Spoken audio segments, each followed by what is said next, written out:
Big J Captain no masingo ndini villain aigara chindiudza ndikutipe takabatana salefos naripe ike zvino akunditati vaipe namatire meso ekuona musapaiswe akatadza ungokutsikana ndopatatadza kunzwisisana dai takaonesana sempamukana titore vanhu venyama akatadza ungokutsikana ndopatatadza kunzwisisana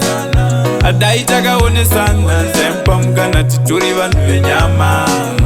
hakuna mutene munhu wese mutadzi tese tiri panyika tese tiri vadzidzi vamwe vacho iwai dzimwe dzacho imbudzi asi mwari wekudenga ndiye mufudzi munhu wese anokanganisa asi bhaibheri rinoti chikanganwira kana uchinge wakanganwira mumwe atadza mwari vanokukanganwira akatadza ungokutsikana ndopatatadza kunzwisisana dai takaonesana sempamukana titore vanhu venyama akatadza ungokutsikana ndopatatadza kunzwisisana dai takaonesana sempamukana titore vanhu venyama ndakange ndaronga upenyu hwangu naye achindisimbisa kuti handikusiye tainge tawirirana munhu anochinja wangu itauziye aigara achindiudza ndikutipe takabatana salefos naripe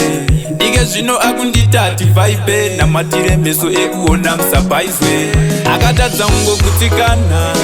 ndopatatadza kunzwisisana dai takaonesana sempamukana titore vanhu venyama akatadza ungokutsikana ndopatatadza kunzwisisana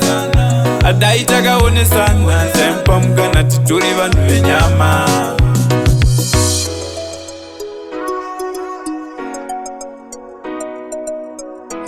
Real name El Marco.